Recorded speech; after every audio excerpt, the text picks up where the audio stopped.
Over 2,000 years ago in ancient Greece, a blind poet known as Homer, along with the most famous authors, playwrights, and historians of their day, would record the tales known to us as Greek mythology. They would speak of the great heroes of the land, the mighty gods of Olympus, and the mortal men and women who were unfortunate enough to get in their way. But who was Zeus, and why did he wage a war against his own father and send a great flood to wipe out humanity? How was mankind created by Prometheus, and why were the horrors of the world unleashed from Pandora's box?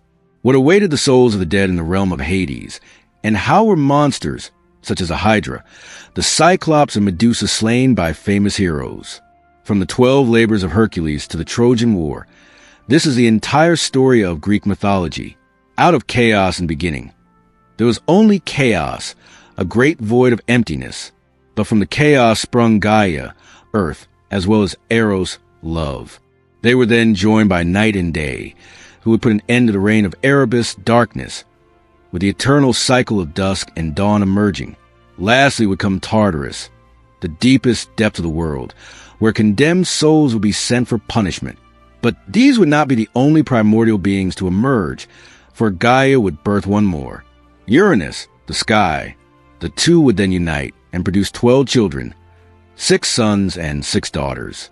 These children would be known as the Titans. Among them was Oceanus, a great river that encircled the world. He would be joined by his brother Hyperion, the sun, who would ride his great chariot across the sky, shining light down upon the earth. But when day became night, his daughter Selene, the moon, would emerge, shining her light into the darkness.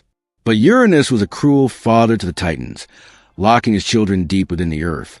To escape, they would look to their mother Gaia, who fashioned an indestructible sickle that she gifted to her youngest and strongest son Cronus.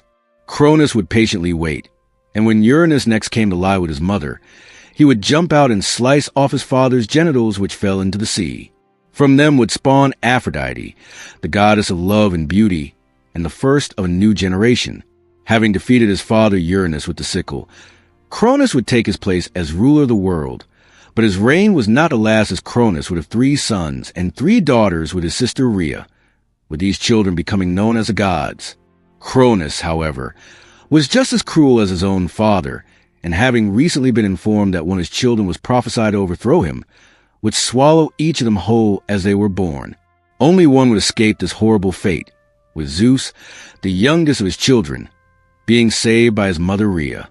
Not wanting to lose her last child, Rhea would hide Zeus on Mount Ida in Crete and instead feed her husband a rock dressed in infant's clothing, with the Titan consuming it none the wiser.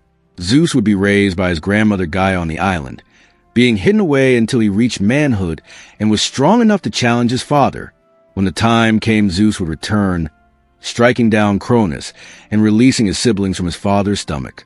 With his brothers and sisters now at his side, Zeus would wage war for 10 long years against the Titans, releasing from the depths of the earth the 100-handed giants, as well as the Cyclops, legendary craftsman who would forge Zeus a mighty thunderbolt, Poseidon a trident, and Hades a hat of invisibility, turning the tide of the war.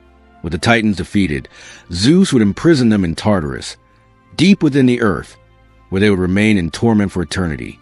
Having led the Titans in battle, a special punishment was reserved for Atlas, who was cursed to hold the sky on his shoulders forever.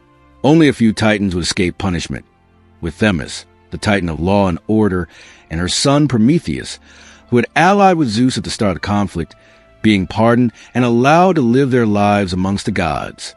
With the world now free of the Titans' rule, the 3 brothers Zeus, Poseidon, and Hades would decide what realm each would claim, with Zeus receiving the sky, Poseidon the sea, and Hades the underworld where the spirits of the dead would reside. Taking up home on Mount Olympus, Zeus and his fellow gods would become known as the 12 Olympians, ruling over mortals and monsters alike. Prometheus, while the gods now ruled Earth, Prometheus, one of the only Titans spared, was not satisfied with its inhabitants. He saw only beasts, mindless creatures that were barely worthy of attention. And so Prometheus would fashion man from clay, sculpting his new creation in the image of the gods. But Prometheus was not content with his new creation, as man dwelled in the caves just like other beasts. And so he gave them fire, a great primordial flame, that would allow them to emerge in the cave, to fashion tools and rise from the darkness. Man would soon come to rule over all other creatures, but Zeus was not happy. He wanted them to show gratitude to the gods, and so demanded that an animal sacrifice be made at each meal, but left it to Prometheus to decide what part of the animal would be offered. But Prometheus' loyalty lay with man rather than the gods. Wanting to give them an advantage, he would kill a bull and divide it into two parts, presenting both to Zeus. On one side lay the tender and juicy meat, hidden under the unappealing stomach of the beast. On the other side lay the bare bones of the animal, concealed by a thick layer of delicious fat. Zeus would choose the parcel covered in fat to be offered to the gods, but when he stripped away the top layer to discover that only the bones remained, he would become enraged, and so decided to punish man by taking away the fire Prometheus had gifted them. But without fire, man went back to darkness, retreating into the caves.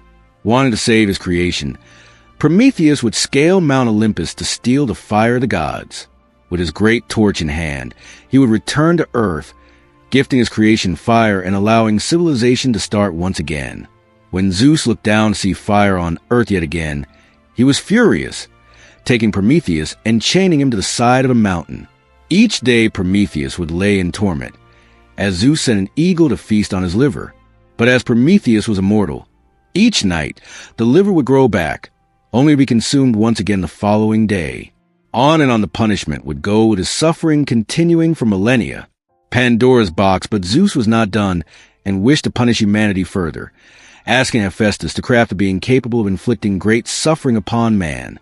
And so, taking up clay from the earth, Hephaestus would shape the first woman.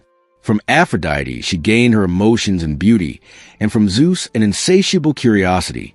Hermes would give her the gift of speech, but also grant her name, Pandora, meaning all gifts, as she received an offering from each of the gods.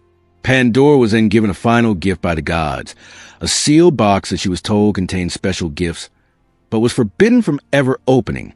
Zeus would then instruct Hermes to deliver Pandora to Earth, where she would soon marry the Titan Epimetheus, the brother of Prometheus. Prometheus had advised his brother not to take anything from the gods, but he was so struck by Pandora's beauty that he accepted her without thought. For a time, the two would live happily together, exploring nature and having a daughter named Pyrrha who brought them great joy. But in all her curiosity, Pandora's mind would always wander back to the box. As days turned to weeks and weeks to months, her curiosity turned into a burning desire. Finally, she could resist no more, peeking into the box to see what was inside. But the moment she did, a great cloud filled the air, outsprung all the evils Prometheus had kept away from man, with greed and envy, as well as old age and disease, all escaping into the world. By the time Pandora managed to close the lid, there was only one thing remaining inside: hope. It was to be Zeus' greatest punishment. For with hope, men would cling on to their lives through all adversity, ensuring they endure the hardships that now burden them for the rest of time. The great flood and so ended the golden age of man, a perfect time where humanity lived without care or worry. Never growing old, they would live off the wild fruits of the land, enjoying all that nature had to offer. But with old age escaping from Pandora's box, their time on earth had come to an end. Next would come the age of silver, and then the age of bronze, where man would become arrogant, failing to worship the gods and forging weapons to wage war on each other. Vicious and cruel, man would draw the anger of Zeus, who was so appalled by man's lust for war, would decide that humanity deserved nothing more than to be completely wiped from the earth. The only feasible option he saw to do this was to unleash a great flood upon the world. And so he asked his brother Poseidon to gather all his strength and strike his trident upon the deepest depths of the ocean. The wave created was so powerful that it would eclipse the tallest mountains, crashing down upon the cities of man below. Rains would pour from the heavens, and winds would strike the water until it consumed all the eye could see. Those who survived would soon succumb to starvation, until finally all dry land had disappeared. There would be only two survivors, Pyrrha, the daughter of Pandora, and Deucalion, the son of Prometheus.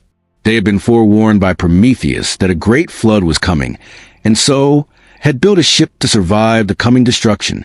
Their little boat would survive the ravages of Poseidon's great storm, drifting alone in the vast oceans. while they mourned for their fallen kin. They would soon drift towards Mount Parnassus, the peak of which remained the only place the oceans had not consumed.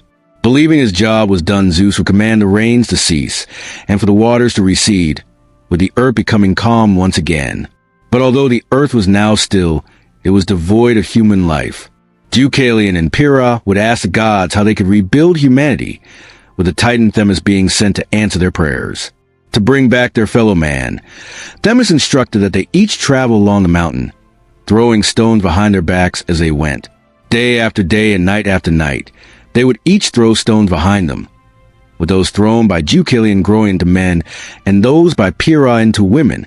And so it was that humanity was born once again. With the crimes of their ancestors washed away, they were granted a second chance, able to choose a path of their own making. Only time would tell if they would be as brutal and destructive as those that had preceded them. But this time humanity would be protected.